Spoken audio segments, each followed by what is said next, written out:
Hi, everybody, and welcome to our November AuthorConnect Chat. I'm Michelle, Chief of Staff at BookPal, and today I'm super excited to be chatting with Daniel Coyle, the author of The Culture Code. Daniel is a New York Times bestselling author of The Culture Code, The Talent Code, and several more books. He's also the winner of the 2012 William Hill's Sports Book of the Year Prize, a contributing editor for Outside Magazine, and he works as a special advisor to the Cleveland Indians. To kick off this chat, Dan will begin with a presentation on the Culture Code. Then we'll jump into a question and answer discussion. Feel free to submit any questions you have at any time for Dan during the webinar. We'll try to get to as many as we can at the end. And just as a reminder, in case you need to jump off early, we'll be sending out a recording of the webinar to all attendees next week. All right, Dan, I'll let you go ahead and take it from here. Hey, thanks, Michelle. Thanks so much for having me. It's fun to be your book pal, if I may say that. I guess I want to divide our time into sort of three big chunks. First, I want to explore an idea, a way of thinking about culture, that word we use so often in business and healthcare and everywhere. We always talk about culture, but I want to explore a better way of thinking about that word. Secondly, I want to look at a few habits, some things you can start to do tomorrow that steal from some of the best cultures in the world, simple signals you can send. And third, we'll have a little Q&A where we can chat about this stuff. So let me start by asking you, take a second and think about the best culture you were ever a part of. Like, at any point in your life, the group that had the best, most cohesive, highest chemistry. And now I want to ask you, have you got it? Have you got that? Is everybody thinking of something, some team they were on, some group they were a part of, maybe family, maybe sports? And once you've got that, I want you to think and answer the question, what's that feeling worth? Like, what is it worth? Like, if you could quantify that feeling, it feels like magic when you're in a group like that. It's not magic. It's actually a thing, and you can actually measure it. A Harvard Business School study took 200 matched pair companies. They were like fraternal twins, where they had the same business size, same market. The only difference was that one had a strong culture and one didn't. And they tracked net revenue over 11 years, I believe, over 11 years. And at the end of that, culture was worth, in net revenue, 756%. Strong culture was worth 756. And that nicely frames what we're talking about. Culture is when people add up to more than the sum of their parts. And that number also frames why we're here. Like, every day, your group goes up or down. Every day, you get a little closer to 756 or a little bit further away. And so the question is, what if you could control that?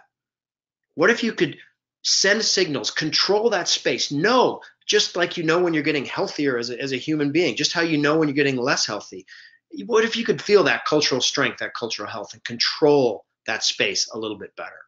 So I want to explore a way of thinking about that space, and I want to do that by telling a story, and that story is about me. So when I was 8, I was obsessed with this question. How do I get really, really, really, really, really good at baseball? I had thoughtfully narrowed it down to 2 major league teams I wanted to play for. I would play for the St. Louis Cardinals because they won all the time, or I'd play for the Cleveland Indians because they never won. And I quickly ran into a barrier, actually 2 barriers. Barrier number 1, I was growing up in Alaska. Barrier number 2, when I got to high school, I was being struck out by kids who had grown up in Alaska. And so I quickly decided if I couldn't be the best, I would study the best. And so I got this odd job as a journalist, as studying the science of performance. I basically spent the last couple of decades traveling around the world, visiting high-performing places and seeing what makes them tick, I married a Cleveland girl, and one day, not that long ago, about 6 years ago, my telephone rang, and it was the Cleveland Indians, and they finally called me. And so they had read some of my work on performance. They were interested in getting better. One thing led to another, and I took a job with them as an advisor. And then something surprising happened. I sort of sat in the front row and watched as Cleveland, over the last 5 years, got better and better and better and better and better and better. Over the last 5 years, we've added up to more. We're spending less money than most teams, and we're winning more games than almost every team. We've won more games over the last 5 years than the New York Yankees and spent $400 million less than they have. But it's not so much the numbers that capture it. It's actually, to go back to that where we started, it's actually that feeling of closeness, that feeling that you get. Actually, here it is. Here's an example of that feeling. World Series, Bottom of the 8th, tie game.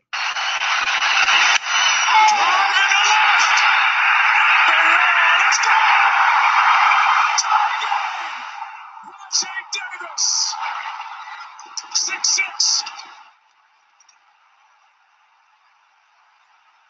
Oh my! That feeling of adding up to more.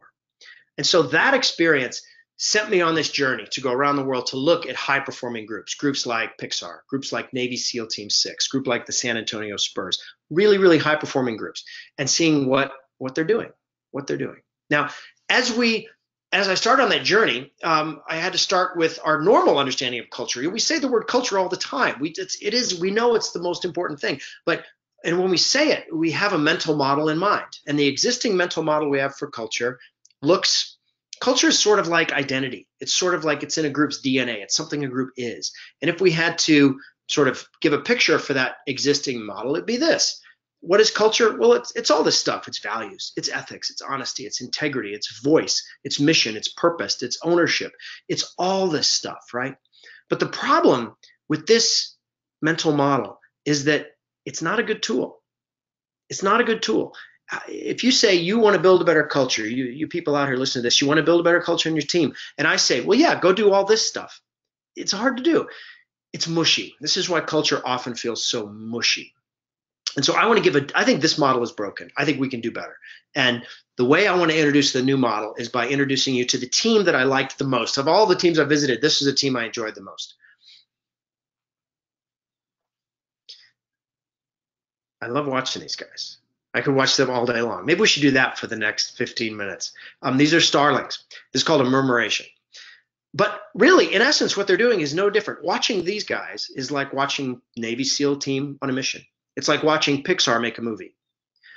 They're moving as a group. They are navigating complicated landscapes, making decisions at real speed, communicating, leading, and creating group behavior. That's what great culture is.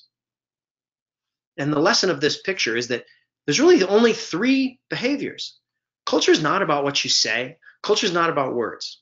It's about behaviors. It's about what you do. And there's 3 key behaviors that determine the success or failure of your culture. And they are behaviors that connect us. How do we get connected? They're behaviors that help us share information.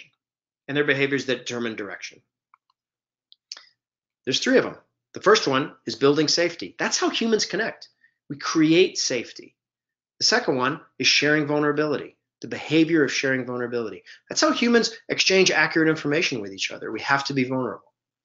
And third, how do we figure out direction? We do that by establishing purpose. That's how so picture your group as a flock of birds. How do you stay connected? You need to send signals of safety. How do you exchange information? Signals of vulnerability. And how do you establish purpose? That's direction. And it works together like this. Safety and vulnerability work in kind of a feedback loop. The safer you get, the more vulnerable you can be, which makes you feel safer. So this is basically what the book is. You know, I wrote this book. It took 5 years, but I could have done it in 6 words and 1 picture. That's what it is. Build safety, share vulnerability. Not what you say you're doing, your behaviors. So let's dig into that. You know, this is basically a mental model for culture, but let's start looking at some of those habits. 3 habits we're going to look at. Habit number 1, 0 tolerance for brilliant jerks. All the places I visited, they had 0 tolerance for brilliant jerks. In fact, the San Antonio Spurs have got it on their scouting report. They scout every good basketball player in the country, and at the bottom of that scouting report is a box, and it says not a Spur. And if that box is checked, they won't draft that player, no matter how great that player may be. So why is that? What happened? What are they doing? I want to tell you about a guy named Peter Skillman. He was an engineer who got obsessed with the question of why do certain groups perform? Well, what is that chemistry made of? And he decided to investigate it through a contest. And the contest was really simple. Who can build the tallest tower using the following materials? 20 pieces of raw spaghetti, a yard of tape, and a single standard-sized marshmallow. The only rule, marshmallow has to go on the top. Ready, set, go. And he has 4 different types of groups, 4-person groups, groups of CEOs, groups of lawyers, groups of MBA students, and groups of kindergartners. All of them all the adult groups start the same way.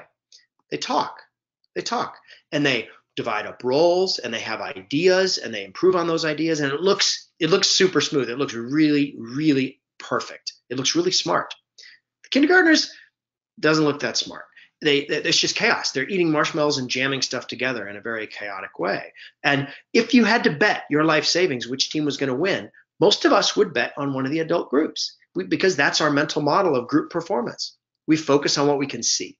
When we see smart, eloquent individuals cooperating smoothly, we assume it's going to add up into a good performance. When we see chaos, we think it's going to add up into chaos.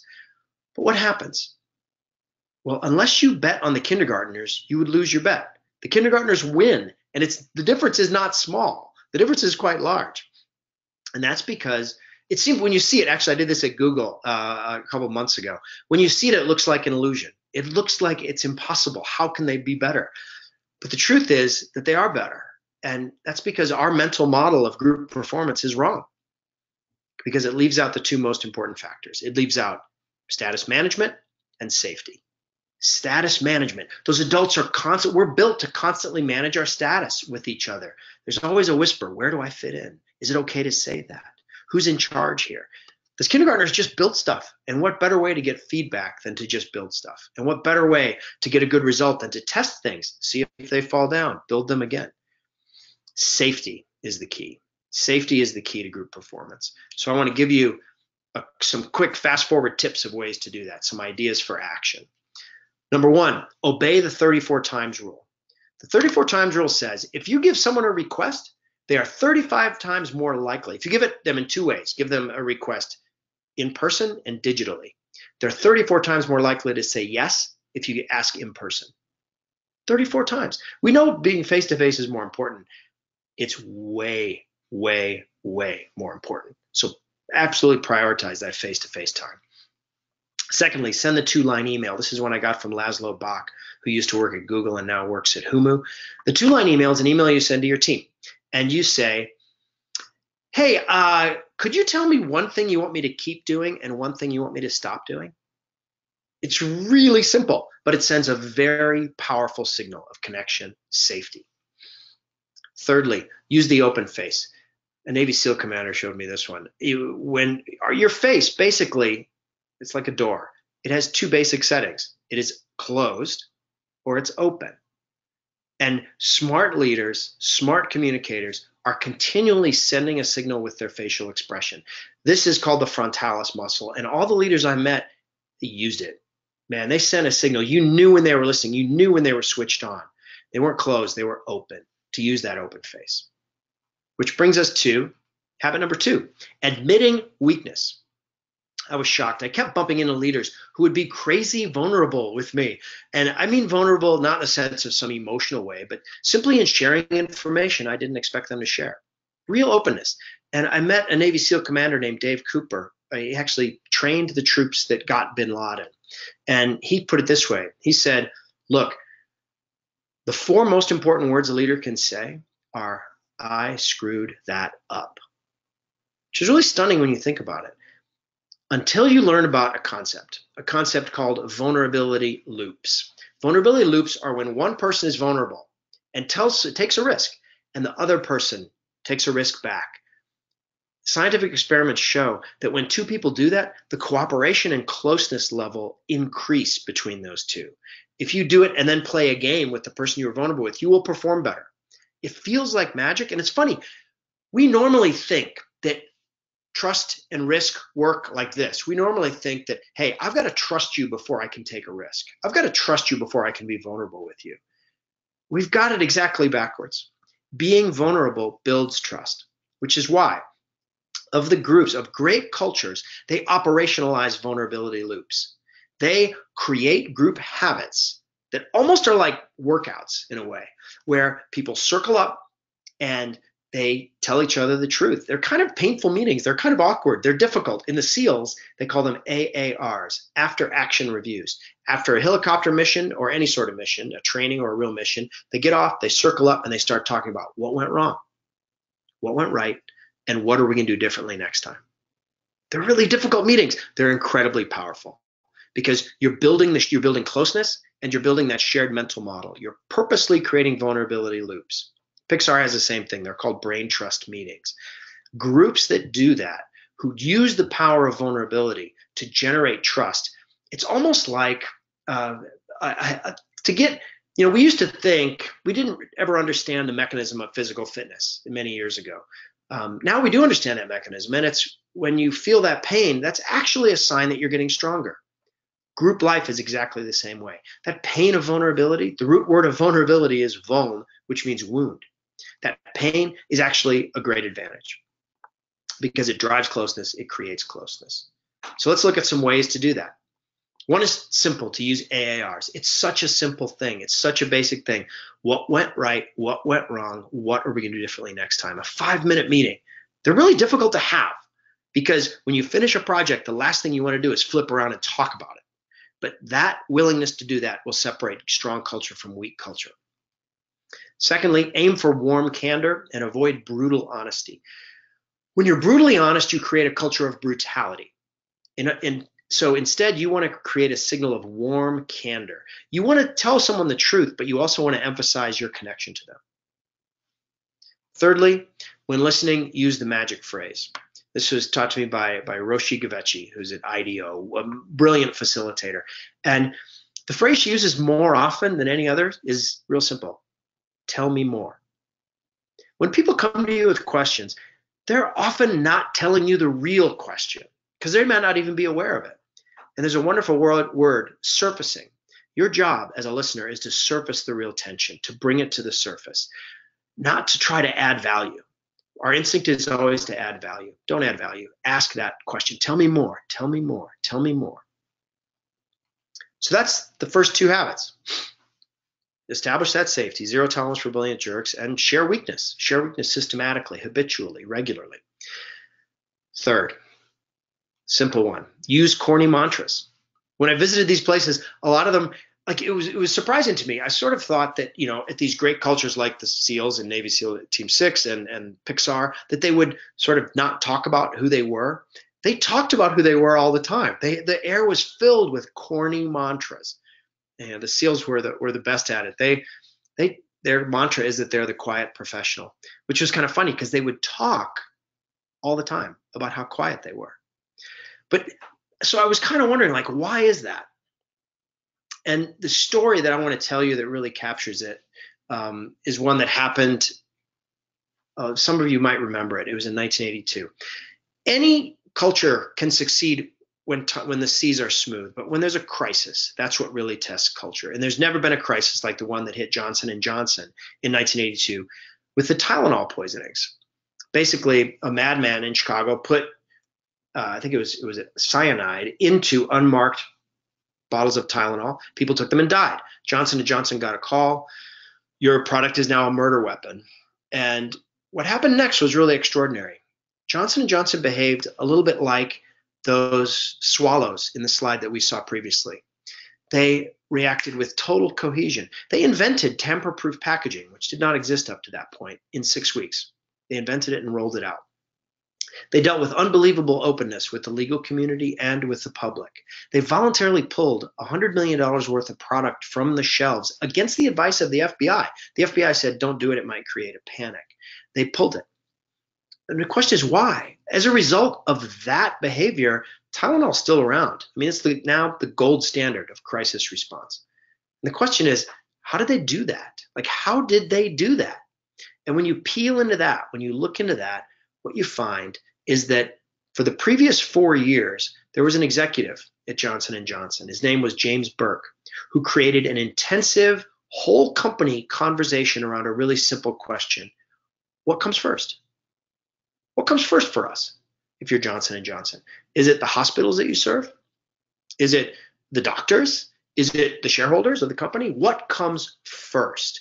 And as a result of this conversation, they settled. They called it the credo, and they settled on the simple thing that came first, which was the health of the users of our product.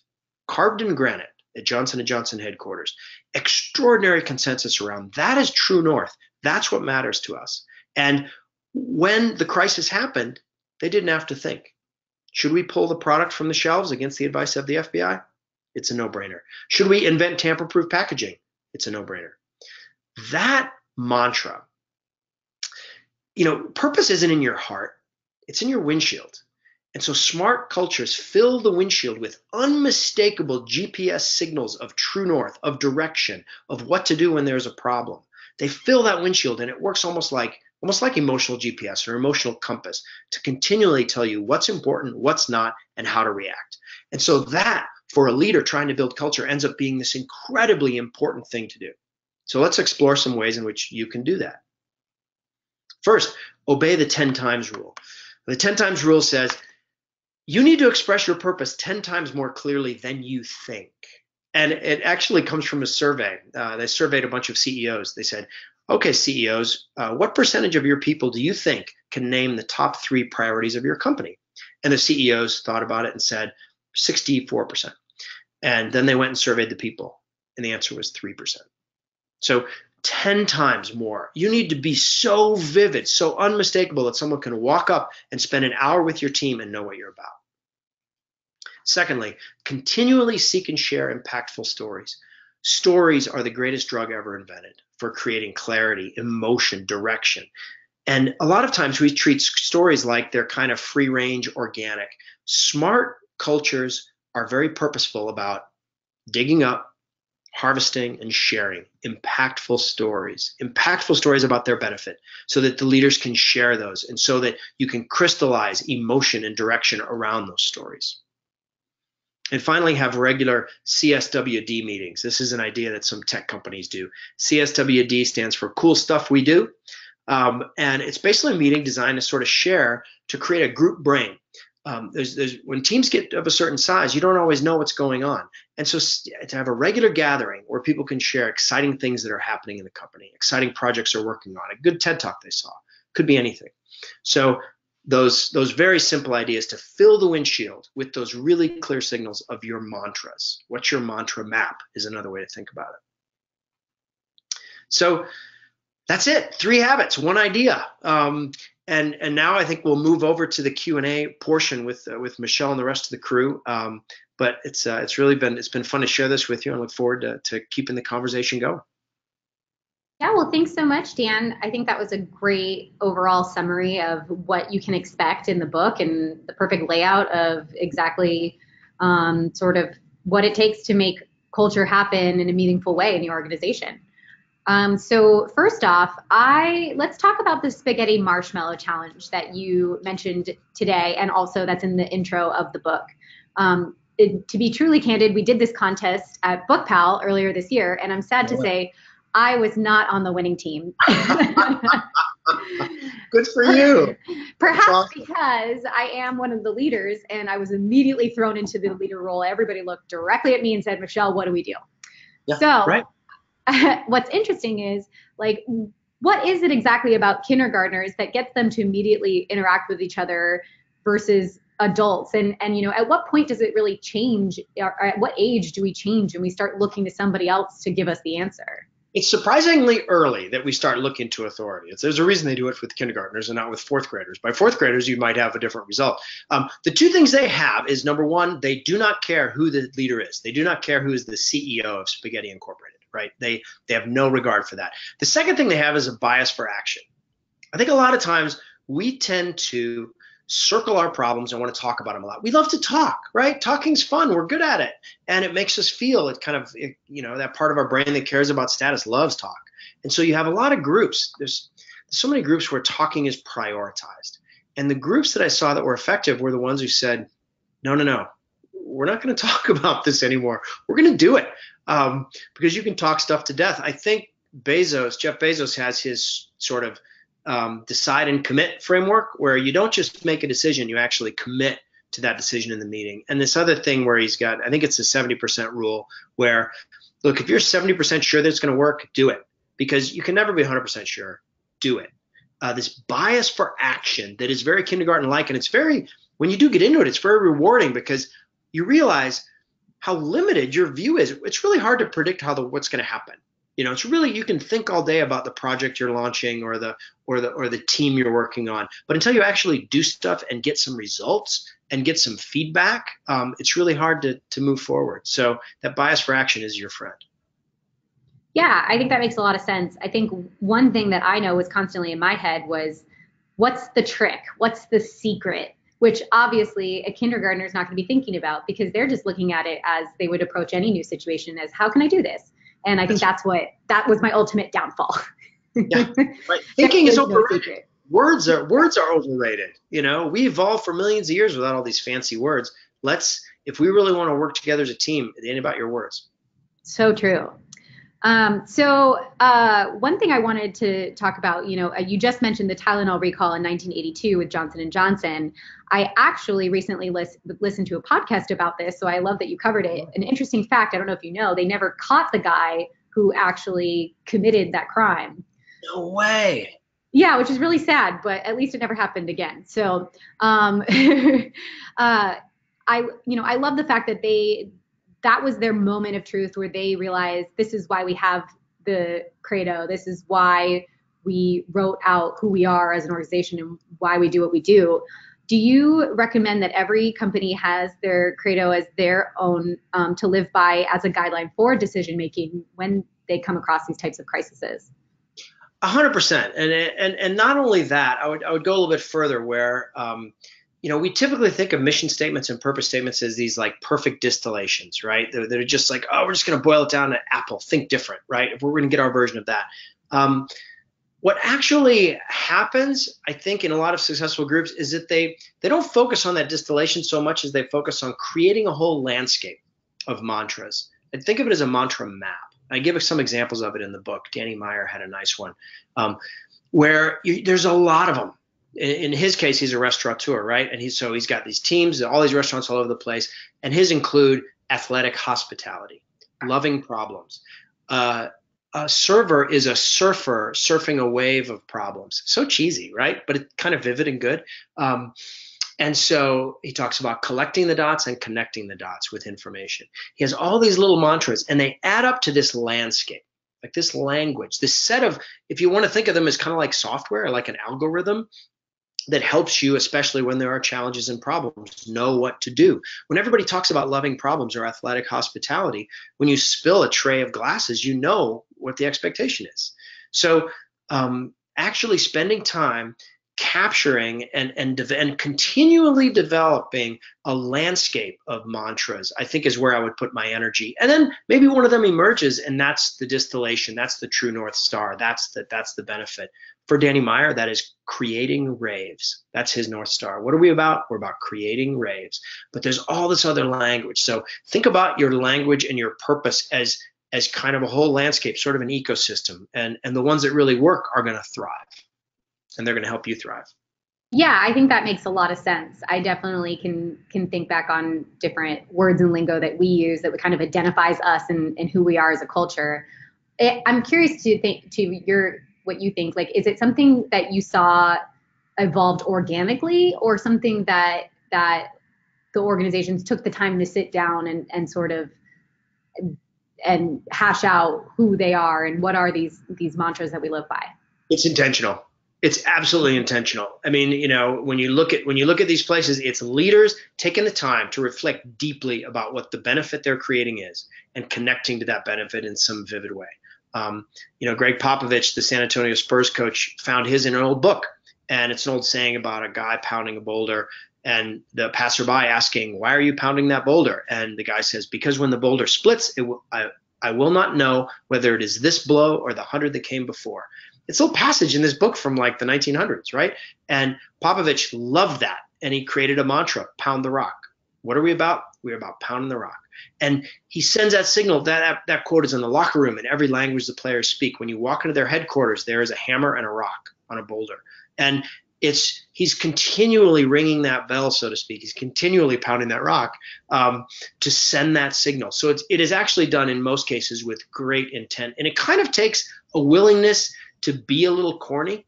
If you're going to, these sort of distillations work when they're kind of vivid and memorable and a little cheesy, which is why their corniness isn't a bug, it's a feature.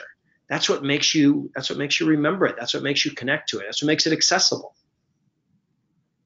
Yeah, that makes sense. So I have an interesting question to ask you. Yep. Throughout the book, there are several leaders that you describe who are more like introverted observers, behind the scenes types, like Ed Catmull of Pixar and Tony Shu of Zappos. Hopefully I pronounced that correctly. Do you believe that introverts make better leaders than extroverts?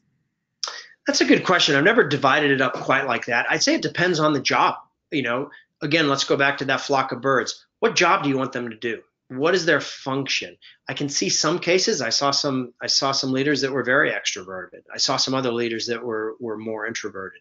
And so I would say that of those, the introversion, because of the reflective ability that it implies, tends to work better. So you often have some introverted people who can behave as an extrovert in order to function. Susan Cain's book is so great on this. She has some word for those people where it's like they're introverts who can be extroverted when they need to be. But that quality, I mean, all learning, all performance comes down to this loop of you have experience and then you have reflection.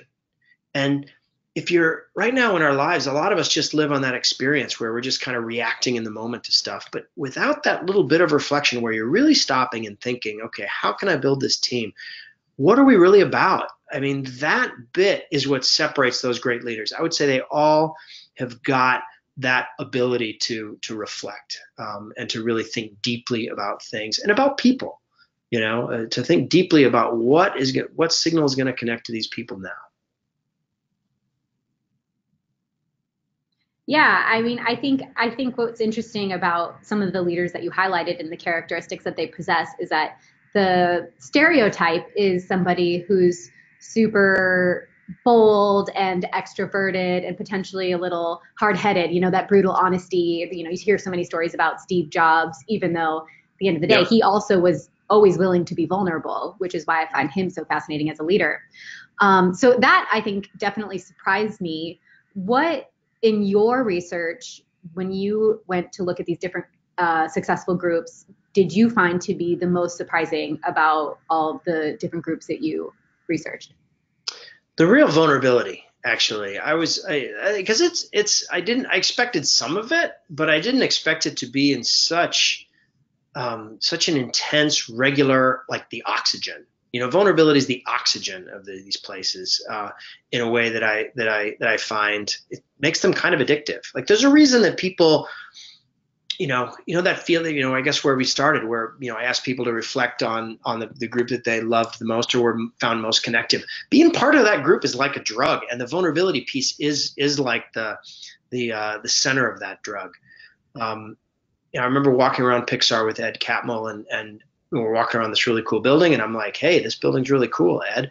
And he stops, turns, looks me dead in the eye. And it was this incredibly cool building, and looks me dead in the eye and says, actually, this building was a huge mistake. And then he goes on to tell me exactly why. He says, we made the hallways too narrow. We put the atrium in the wrong spot. But our biggest mistake was that we made all these mistakes, spent tens of millions of dollars, and we didn't realize we were making them. Like, it's like gold medal vulnerability, where you're not just sort of saying, yeah, I might have made a mistake there. He's not protecting his status at all. He's inviting real conversation and making it safe for all of us to have a real conversation. That signal from a leader is much more powerful than I thought going in. And so when I hear Dave Cooper say, I screwed that up with the most important 4 words a leader can say, that's actually stunning. I was blown away by that.